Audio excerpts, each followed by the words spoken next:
All right, we're off. So welcome back. Luke White here from Betfair. We're doing another content piece at the moment in our professional punting video series. Joining me today, Gareth Phillips. Welcome, Gareth. G'day, Luke. Thanks for having me on, mate. I had a look on the Champion Bets website and they call you an industry veteran. Yeah, I'm getting a bit long in the tooth, mate. It's been a while. Probably been 30 years of it or something like that. Yeah, okay.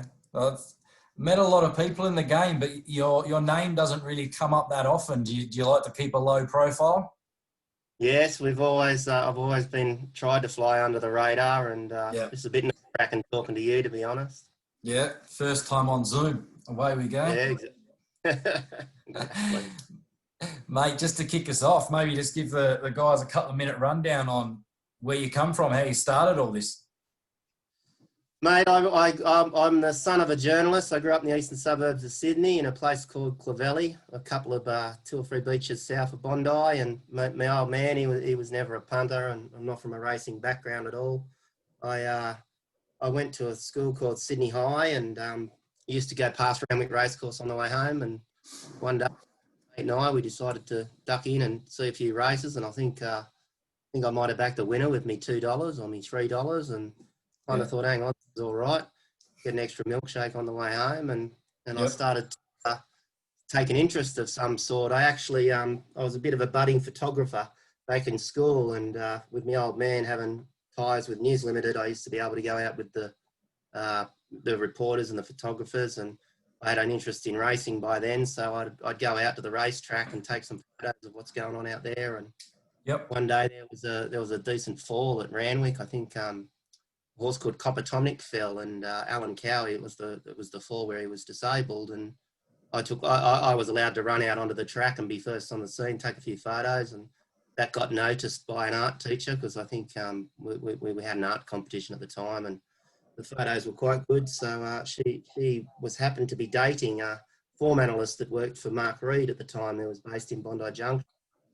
And she said, look, are you interested in racing? Because my boyfriend might have a bit of a spot for you for some casual work. And I went off to Mark's office in Bondi Junction and started, as I was probably in year 9, maybe early year 10 at the time. And I started working there casually, and I just loved it, mate. Updating we didn't have internet or computers back then. So all the form would be done on cards, and I'd just spend my time stamping and writing in steward's notes, and we'd be learning how to rate horses, and it was a different world back then. But yeah, I decided that was the path I wanted to take. So that's what I've done, and I pretty much haven't looked back. I've had a couple of different changes along the way, but yeah, that's how I got started anyhow.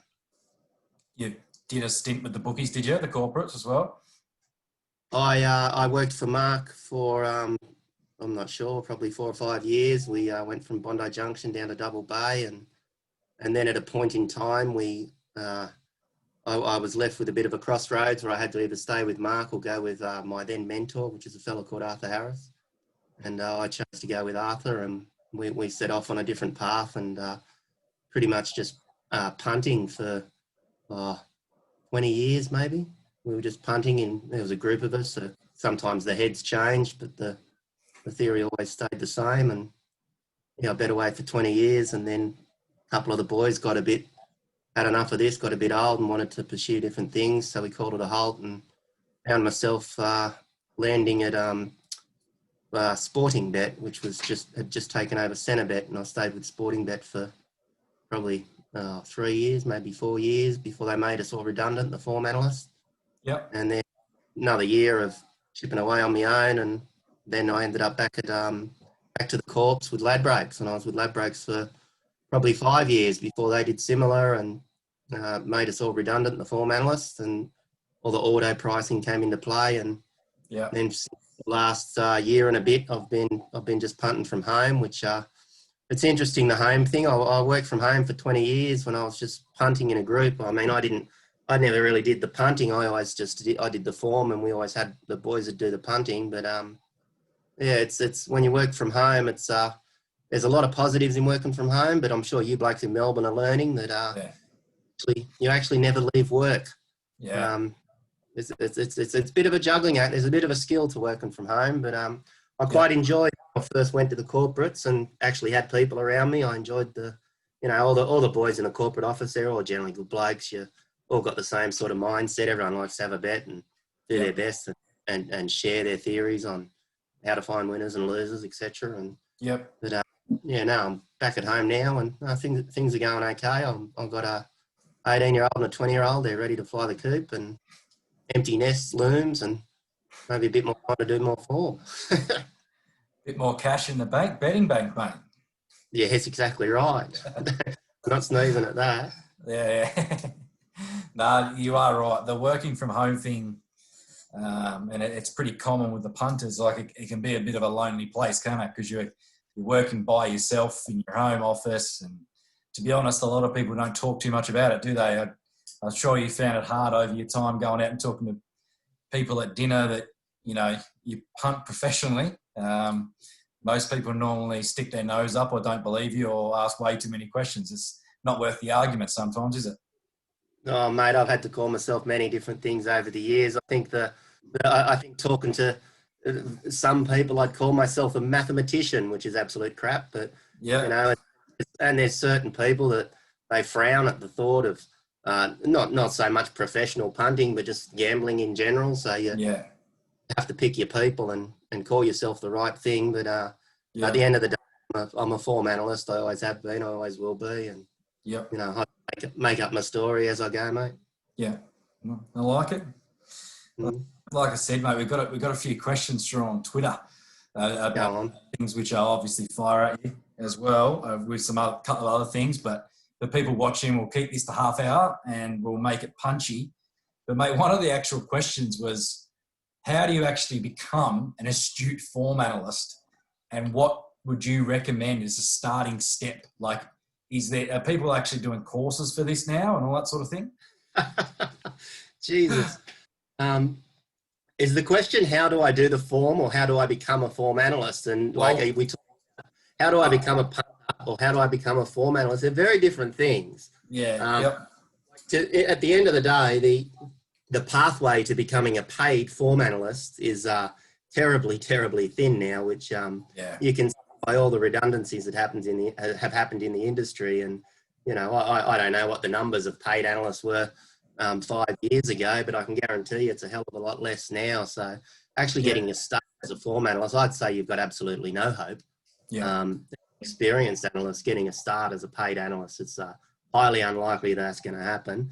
So you pretty much you've got to build your own network of people, or and you have to generate money through the punt, which isn't easy to do when there's 130% everywhere you look, and it's a game.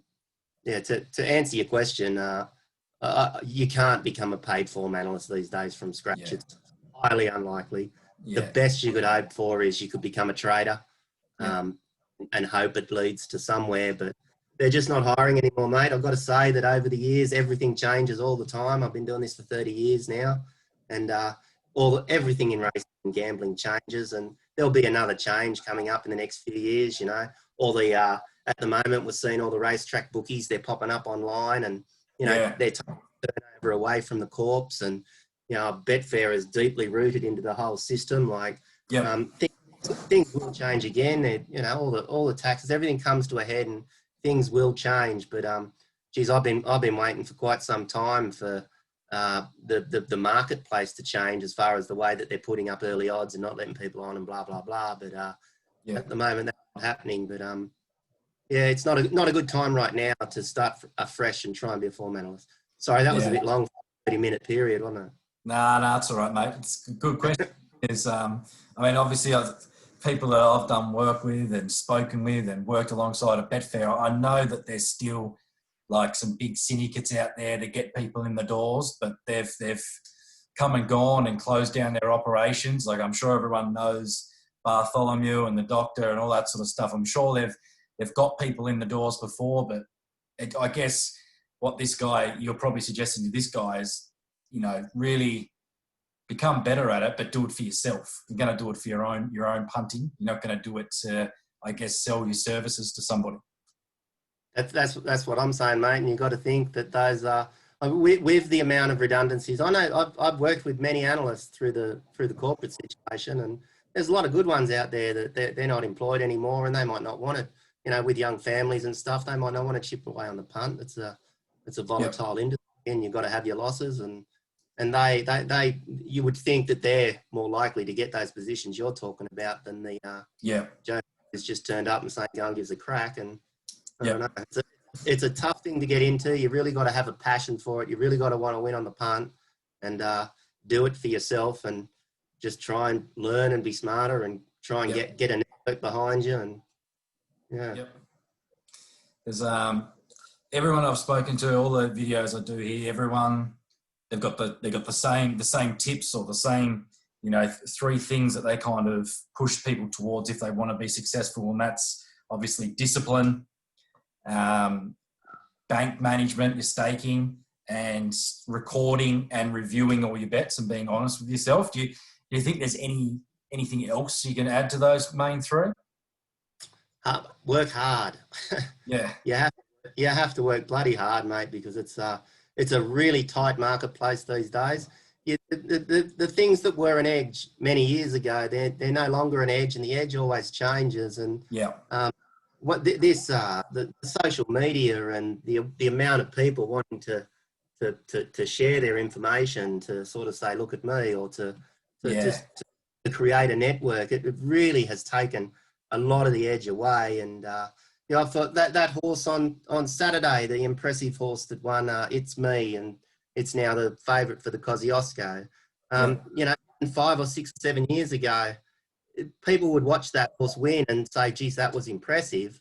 Then they go home for the day, and when it goes around next start, all they'd think was that horse was impressive. But with this one, in this day and age, there's 15 people that all of a sudden want to tell you it's gone faster time than that race, or it's gone 0.3 slower than this, and tell you what's really happened. Then on the Sunday, you'll get review shows, and they're telling you everything about the strength of the win, which means that it might sound like something small, but in years gone by, nobody used to know unless you actually took the time to look. And that's in my opinion, that's taken quite an edge away from the Saturday Metro racing, at least, because there's no secrets. Yeah.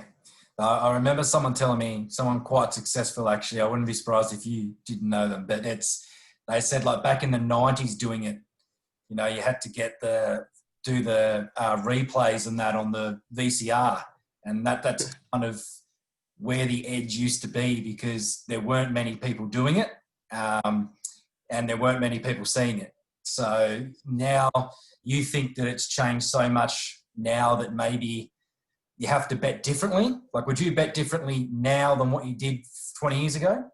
No, well, I wouldn't suggest I bet differently. My staking's always been the same from what I was very young. But the difference, you got to understand the difference these days, mate, is that horse that I marked $2.80, that 12 years ago, because I saw it, or 15 years ago, I saw it off a video, terribly held up or something, or I liked the times, whatever the theory was behind it, I marked it $2.80. I could get $5 about that horse. Whereas now, everybody knows what I just saw. Yeah. They're going up $2.40.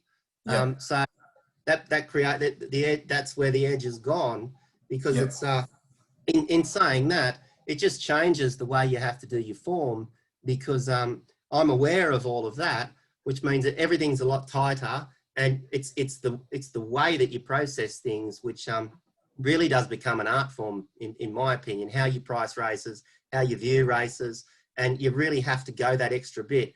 It's not, I'm not suggesting that we were lazy in years gone by, but like you just said, mate, I used to have 100, 200 videotapes constantly cluttered around my desk, and I'd be popping them in, and every race I'd write the number of the counter down, you know, 1020, that's race 1, 1030 is race 2. Yeah. And I'd rewind and talk, hang back, and all of that work, it actually gave me an edge. But now anybody can click on Racing New South Wales, the horse, there's your replay. Oh, I wonder if the time's any good if it's a Saturday. Oh yeah, there's A, B, C, D bloke telling me that they've gone fast in that race, so they can process it better. So as an experienced analyst, I've got to find a way to somehow find an edge amongst all of that. And takes me back to my suggestion to your 3 things was you got to work hard because Yeah.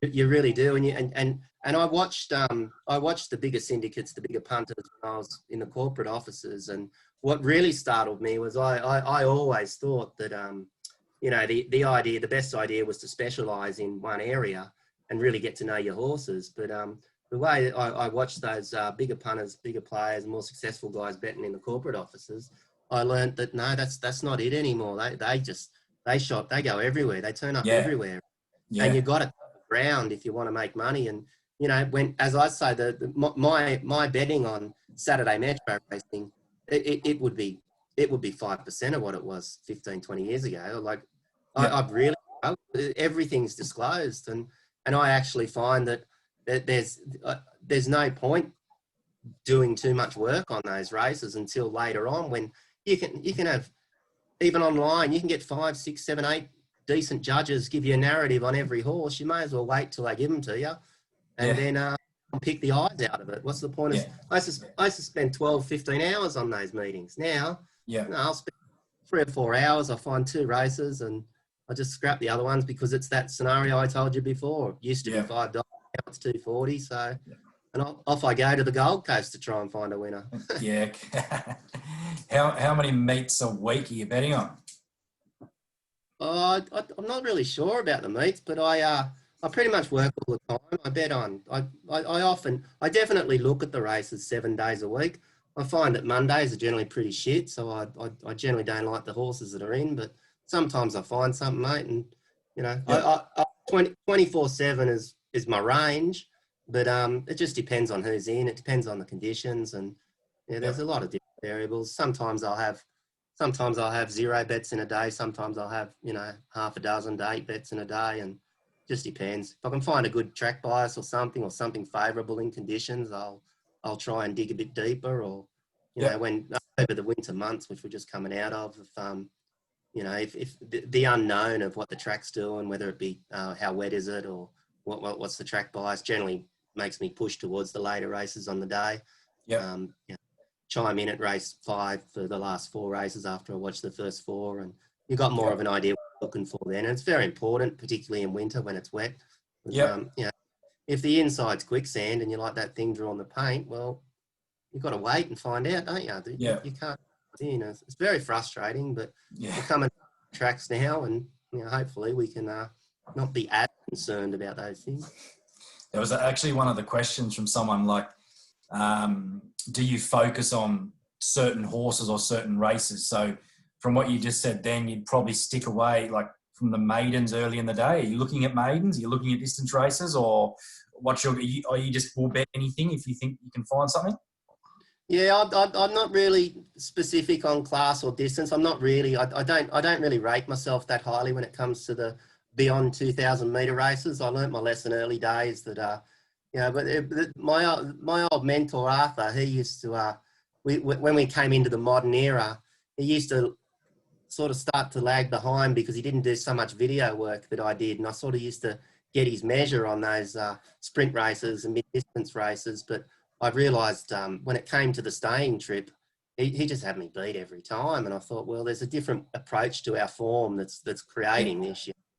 And I will stick my head in sometimes into a distance race, but I generally try to shy away. There's more variables that can get you beat in a distance race. And to answer your question about maidens, my best strike rate from a profitability point of view is in maidens. And I will, they're a lot easier to do. I mean, there's 12 runners and 9 of them can't win. You've got 3 left. You just got to go through those 3, and they're easier races to find winners in. That's for sure. And as far as early in the day goes with the maidens, because of during winter months, I will often dodge them purely because of I don't know what the track is. But also in maidens, you've got horses that have had 2 starts, 3 starts. Their patterns aren't known yet, really. There's no inquiry into the horse the maiden that's had 2 starts, that got back both starts, and then suddenly it's pinged the barriers and led. There's no inquiry into why the hell did that happen, because that shit just happens. They change tactics. They still learn about the horse. So in those earlier races in maidens, it's not as crucial as when you get to your class and benchmark races, when the horses are established with patterns and you pretty much know this horse is going to be 3rd fence, and you do need to know what the conditions are going to be like, and the other horse there's another back marker that's had 14 starts. It's getting back, you know that. So yeah, Yep. slightly different attitude in the maidens. So I wouldn't necessarily say that I'd definitely pass on the maidens even over winter months, but there's certain variables that make me want to be on this horse when it comes to the. I love strong form lines. I love maidens that have proven to run hot time, and those sort of horses. They'll always interest me. These days, I find it remarkable how short they are in the marketplace. The lightly raced upside horse, and I also find that the boom trial horses. My God, they're short in New South Wales these days, particularly in the maidens and that in the provincials. They're just so short, and it's amazing. We see it every week. We must see half a dozen of them, $1.50 and under. Yeah. Like, what's $1? We're getting towards Winks range here, and they're bloody maidens, for God's sake. Yeah. So, there always seems to be a certain stable as well. Like the Godolphin factor seems to knock 20, 30 cents off a price before it even goes up. It's probably a good flow on though to the next question, and that was like when you're factoring in things to do your form. Do you think people are overemphasizing certain things when they do their form, or they're looking at things that they shouldn't be? Like, what are the main things you're looking for when you're doing the form? Like, are you worried by a wide barrier, or are you worried about breeding? What's your go? I don't factor breeding in any way whatsoever. It's just not my thing. Yeah. I'm not suggesting there's nothing there, but it's just I vetoed through into breeding for a while, and I just found that there was no. I much prefer fact, mate. I like the fact that this horse has run this time or beaten this horse that's come out and won since or whatever. As far as the barriers go, it's very map dependent. Depends on the horse. Depends on whether it can cross or not. I must admit that I probably learned in the last couple of months that I've been a bit too kind to inside barriers over winter, which surprised me a little bit. But no, I'm not. It's all very dependent on the horse, on the type of race when it comes to the barriers. What was your other question? Just basically, do you think someone asked, like, are some people actually overemphasizing certain things when they do the form? Like, do they look at a top weight and go, nah, can't carry it? Or do they look at a jockey and say, can't win? Or I train a jockey combo and say, don't win? Do you think, like, people when they're getting into the game, that's a bad way to go about it? Like, basically what I'm saying is, do you think some people are factoring things into their form they shouldn't be? Mate, I actually think that it's kind of the opposite of what you're saying. I think that everybody knows, and it's done to death so much now. As I said before, the edge changes all the time. And, years ago, overemphasizing jockeys and trainers was profitable. It was the way to go. Nowadays, everybody wants to be on that jockey, that trainer.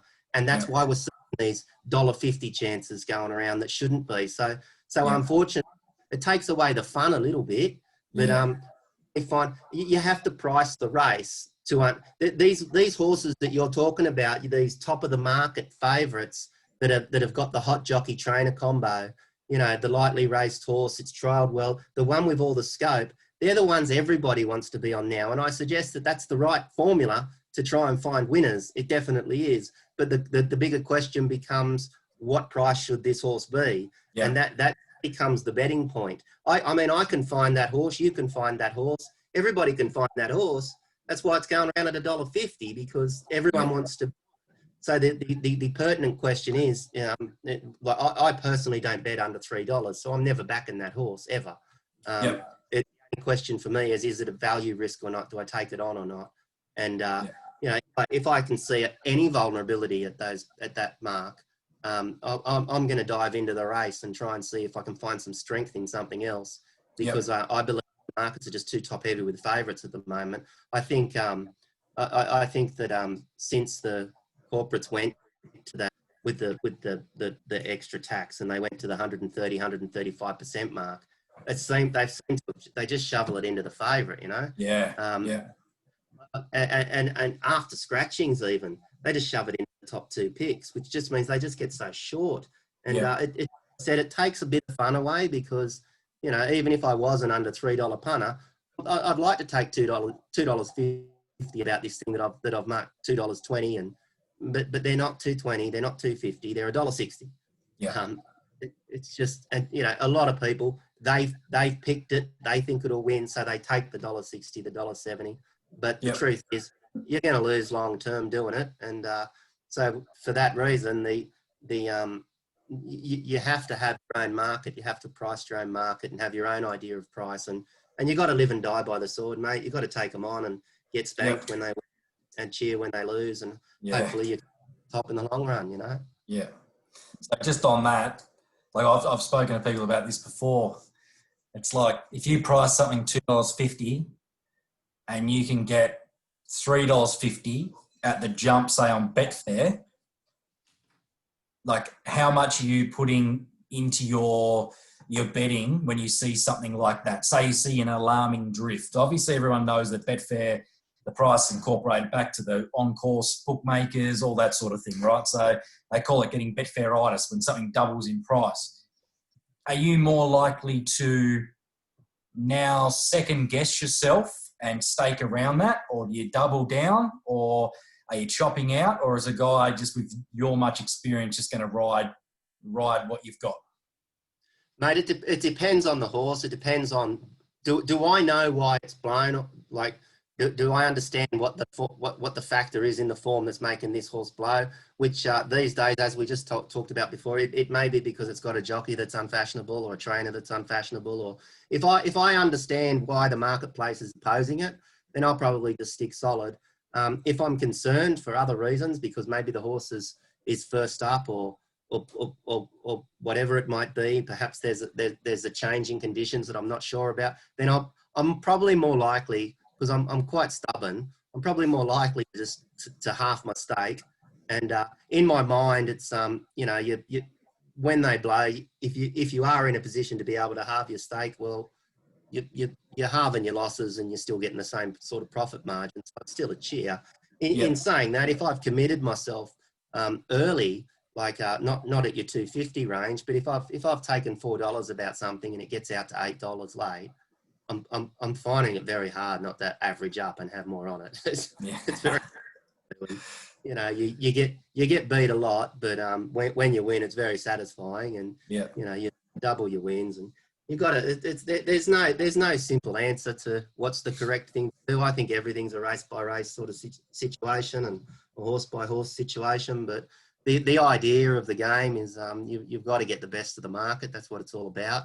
I don't know which horse is going to cross the line first, and neither do you. And you know, we see them lose jockeys at the barriers, and all sorts of shit happens in a horse race. And geez, the amount of I've been beaten in my time, I couldn't count them. It's you just got to get the best of the odds. That's all we can control. So I will definitely back a blower, depending on if it's a particular jockey trainer combination that scares me when the money comes. There was one on Sunday that I was gonna lay. It was a favourite, a short price favourite, and I learned that Connections had a really good bet on it, and those Connections are very good when they bet. And I thought, well, hang on, maybe I'm being a bit bold, and I didn't get involved, and it happened to win, so I gave myself a loss by doing that. So I will blink for sure, depending on betting, but I'll also stick solid and average up when they're blowing, particularly if I'm confident. And I think you talk about the right jockey, the right trainer, these things that people who are newer to the game that they straight away go to, and I believe that's correct sort of attitude to have, to go to your winning combinations. But if the reason I like my horse is because I know something that I really don't think anybody else will know, I'm so much more likely to stick solid. And that's what I mean by you have to work hard. Like I'll do a race, or I'll study a horse, and I'll say, all right, I've got the right jockey, the right trainer, the right barrier, blah, blah, blah, blah, blah. And then I'll go an extra step and try and find the reason why I'm wrong. And generally, if I can find that reason to oppose my previous solid thoughts, then I'm so much more likely to stick solid to that horse, because I think I've found something nobody else has found. And, you know, I as I say, you live and die by the sword, but That's what we're required to do these days to try and find an edge. We have to go that step further.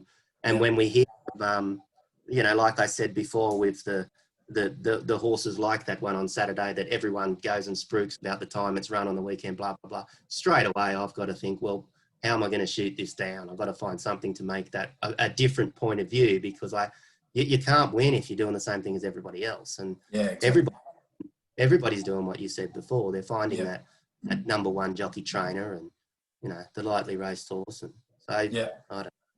It'll change, mate. It always does. But at the moment, it's a bit thin to be at the top of the market. So we just have to dive away from that where we think it's wise and hope we get a turn. It's kind of like how I do some of my stuff. Like, one thing someone told me about 2-3 years ago, who's very astute like yourself, said you have to find something that no one else has found. That's in this day and age, because there's so much data, and like you said, the big syndicates just push a button on the computer and out come these ratings. You've got to go above and beyond to find something that someone else hasn't found to get an edge. Is that what you're saying as well? 100%, mate. 100%. That's where we're at. Someone asked me the other day. It was a female who wasn't really a racing person, and she asked me a question along these lines, and she said, "Oh, look, I even think that I could do form. I could bet on the horses." And she said, "Everything's there. I just press the button and the horses come up and I can watch them and blah, blah, blah, blah, blah." And she's right. And that's what I said before. Everyone has all this information. You have to find something that nobody else is finding. And that's how tight it is. You would think that with all that we have now, as opposed to your videos that you mentioned before and me with my clock trying to rewind and fast forward and do all that, who would believe that the actual edge isn't in the fact that I can now press a button and see a horse pop up on the screen, and that takes away the edge was putting the video in. That was where the edge was. Before we got to videos, we actually had an edge. And yes, I am that old. I do go back that far. Before we had the videos, you had an edge just by going to the racetrack. And you just, because you saw the horse win or race live, because nobody else saw that. And then we went into the video age. Now, all of a sudden you had, let's call it 100 punters like ourselves that were subscribing through global television to get the race films. So we now had an edge because we could watch the videos, but so could another 99 blokes. And then we had we got the trial videos, the massive edge through trials for quite some time. And remembering that when we're doing all these videos, we're also coming up with things like settling positions, and we're able to confirm and check race speeds and times and things like that. So we'd find lots and lots of edges at that time. And then the big one came, which I think is the biggest change of all through all of form, which was when Sky Channel turned up. Can you believe that when I first started working in the offices with Mark Reed, we'd have race days every day of the week. We listened to them on the radio. You couldn't watch them on Sky Channel. And then we at some point, I can remember going down to the Double Bay tab and actually watching a race, the tab. It was fantastic. I could run down to the tab and watch the horse. And then bloody Sky Channel turned up, and all of a sudden it was in our homes, and this just changed the game forever. Now there was no edge in sticking that video in anymore. There was, and now I've been sitting here for the last 2 weeks because we're at that time of year, and every morning while I'm getting ready for the day, they're going through each barrier trial, horse by horse, with educated people commenting on what's going on in the trial and comparing times and interviewing trainers and jockeys. And mate, there's so much information. The edge is actually harder to find now by a long way than it was years ago. Yeah, mate. Plenty of info there, and I hear the same thing from a lot of people, but no one's actually ever mentioned that the Sky Channel coming in and changing everything. Actually, no, I haven't actually heard that yet. So, well, you think about it, mate. All of a sudden, everyone's got it. Yeah. Everyone, there might have been a little bit of an edge for the bloke who recorded the race instead of the guy who didn't record the race. Yeah, because he got to hold on to it. But all of a sudden, our $1,400 a week or whatever it was we were paying to get the videos delivered on the doorstep, that was out the door. Yeah. And it changed a lot. It really did. And then obviously, I shouldn't have said that was the biggest change in form. It's obvious the biggest change in form in the world is the internet. That was just for idiots. Whilst we're there, mate, so from a tools perspective, when you're doing your form, anything you tip everyone into to have a crack at? Obviously, like everyone's heard of or maybe tried, punting form, ratings to win, all that sort of thing. Do you keep your own database, or have you got some tools out there that others could get their hands on? No, at the moment I use ratings to win, and I think it's fantastic. I started off on cards, as I told you before. We'd have thousands of cards, which were individual horses, different colours for different ages. And every Sunday there'd be me and 8 guys from university that would stamp the cards for the week, and old Artie would rate them, and we'd have to file them all away. And after that, the computer age came by, and we paid for our own database to be made, and it took a year or so to build, and it was fantastic. It gave us an edge for sure. We could do speed maps. We could rate horses. It was fantastic at the time. It's obviously a dinosaur now. I used that database for probably 15 to 20 years, and kept it running, and I just had to pay for the results to come every week, and then when I went to Sporting Bet, I saw, I wasn't sure if I was going to go and work at Sporting Bet. Well, someone from there, Larry Young, his name was, he heard that I was going to stop with my punting, syndicate, if you like. It's just a bunch of blokes that we were going to go in different directions. And he said, come down and see if you want to work here. And mate, once I saw the computer that he had, I just said, I've got to run this, baby. This is beautiful. Yeah. And I down there, and that was the best database I'd ever worked on. It was called Phoenix at Sporting Bet, and there was myself and 7 or 8 of us that used to work on that database every week. And that's the only time in all my form life that I've actually got to a period in the week where everything was up to date.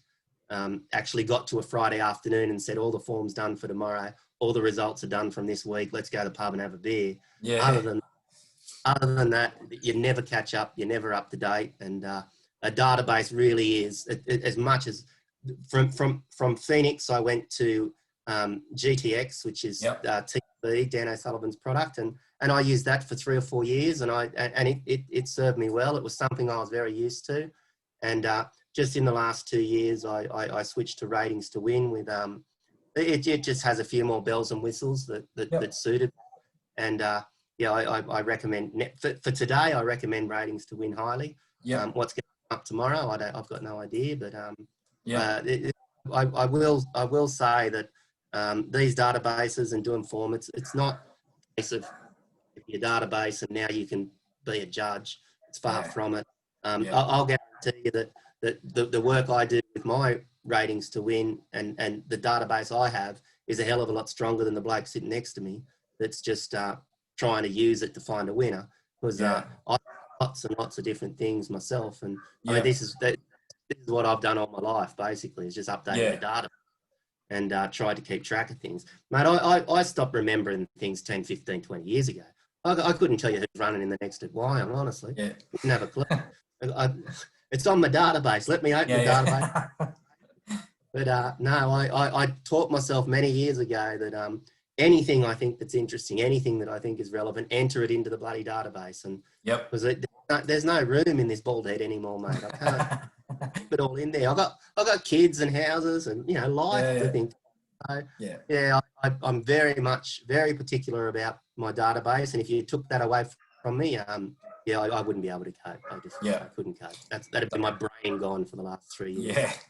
So I think for people starting out, if you've gone from beginner into amateur level, then looking at ratings to win and punting form and GTX and that probably worth a go, because like you said, some of them, I guess, they look relatively expensive to start off with, but with all the info that they've got in it, like you said, they're pretty invaluable, aren't they? Especially being able to leave notes. Yeah, I wouldn't, as you say, you're now talking about an intermediate punter. Yep. You're getting closer to the mark for sure.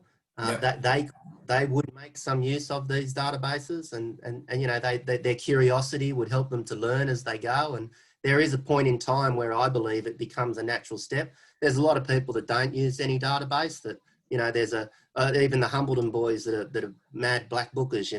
That's it's the videos. They want the black book horse, and they're not really price sensitive. So for them, not so important to have a database. They're happy to have their race net black bookers or punting form black bookers or whatever it is. Someone's trying to open your door. Be one of my kids probably. They don't How old are they? Work these days. 5 and 3. Well, you're in the bingo zone. Yeah, this COVID stuff isn't really helping anything, that's for sure. I'm just lucky they've opened the parks now so they can get rid of some energy. Sorry. It's all good, mate. I think we've done well here. I thought we'd just end it maybe on, you talked about your mentor, Arthur, was it? Arthur Harris was my first mentor. Chris Hickey was my second. And I don't want to mention my third. Yeah. There's been many of them, mate. I've worked with. I'm disrespectful to Mark Reed because he did give me a good help along, but that was in the same company as Arthur. And mate, I've worked with many very good judges and better judges than me, and I've been lucky enough to be able to take a little bit of all of them and sort of chuck it all together and hopefully come up with my own set. What's the best piece of advice Arthur gave you then? A lot of people will take offence at it, but it's probably to never own a racehorse. Yeah, fair enough. I know the feeling. I remember when I was probably 16 or something, and I grabbed him one day. I said, "Come on, Arthur, let's buy a horse. Let's buy a horse." Must have had a fat day on the punt, and he took me downstairs to the kitchen of Mark Reed's office, and he opened up all the kitchen cupboards, and he said, "Do you know what that is?" And I said, "What's that?" And he says, "That's thousands of horses that never won a race. Do you want to be paying for those?" So I've never got into horse ownership, but I do know there's many people who love it, and that can make a good earn out of it. But I've never gone there. Never gone there. Oh, yeah. There you go. It's a bit of advice for everybody. Mate. No, I'm not so sure if it's advice or an opinion. I think it might be a lot of people who love it. Yeah. Well, it's getting harder these days as well, though. That's why they're syndicating everything. It's expensive these days to own horses as well. Like even, I've had a few, and just having small shares, like 5% in a horse will cost you a few $100 a month, plus what you've got to fork out, plus if anything goes wrong. So to own, 3 or 4 horses that are in one time, it's an expensive hobby to have. So when it finally wins, and when it finally wins, the whole syndicate decides, that'll pay the training fees for next month. Yeah. Or you don't get a price and it goes off at $2.50 and you can't even get a punt. I do have a mate who's going real well at syndicating horses, and I think for that side of things, you can make a good earn out of it. And I don't want to put owners down. You asked me a question, I answered it with Arthur. That's what it's all about, mate. That's why that was off. Yeah. No, that was off the top of my head. I'm sure he's given me more better advice than that. There's if you win something, buy something. I always love that one. Yeah. Never judge a man by the way he acts when he's winning. Judge him by how he acts when he's losing. I think that's a valuable one. I'm happy to call that one advice. Yeah. Because I've seen throughout the years, my fair share of dummy spitters when they've done their cash, and it's a certain type of person, particularly when you're talking about being a long-term punter or a long-term analyst. That becomes very important, how you handle your losses. And, there's not many people that can do it. And you think I'm talking about that bad day that you had on a Saturday. I'm not talking about that. Yeah. I'm talking about 6 months where just nothing went right. Yeah. And you just throw it all away and say, I'm never going to do this ever again. And that's the time I'm talking about, where you've got to really pick yourself off the ground and keep going. And I think that's the difference of someone who gets there and someone who doesn't. Because, mate, we can all happily chime into a Saturday, back 5 out of 8 winners and say this is the best thing ever. Yeah. That's the easy part of it. Yeah. I agree, mate. That's a pearl. I think that's the hardest thing for younger people to grasp. And I think if you can grasp that 22, 23, 24, 25, when you're 40 plus, you won't blink. You can learn, once you learn to, one of the best piece of advice I got as well was the best bet is knowing when not to bet. And that's knowing that when you rock up to the pub on Saturday with your mates, if you can't be in front of the computer and have that first beer, you don't have to bet on race 1, 2 or 3. You're only going to have 2 bets, only have 2 bets. Yeah. And I think younger people these days, that's what they struggle with. But, you know, if I could go back and tell myself 10 years ago to do something differently, that's what it would have been. Oh, mate, you got to have a bet, though. You're there with the boys. You got to take the quaddie. Yeah, just not, just like, you know, 0.25 units. That's all, though. Not bet up. But, yeah, they're the fun days in the pub with the boys.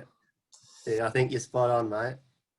Mate, thanks heaps for this. We can probably leave it there. Got plenty out of it. I think I asked majority of the questions the boys have put on Twitter, and I'll post it up and let them have a watch. Obviously, you've got your subscription on Champion Bets as well. Obviously, I did one with Mark Roden a couple of months back. Same with you. So people can obviously find that on the Champion Bets website with all the results, which is always good because they don't get posted for a lot of tipsters these days.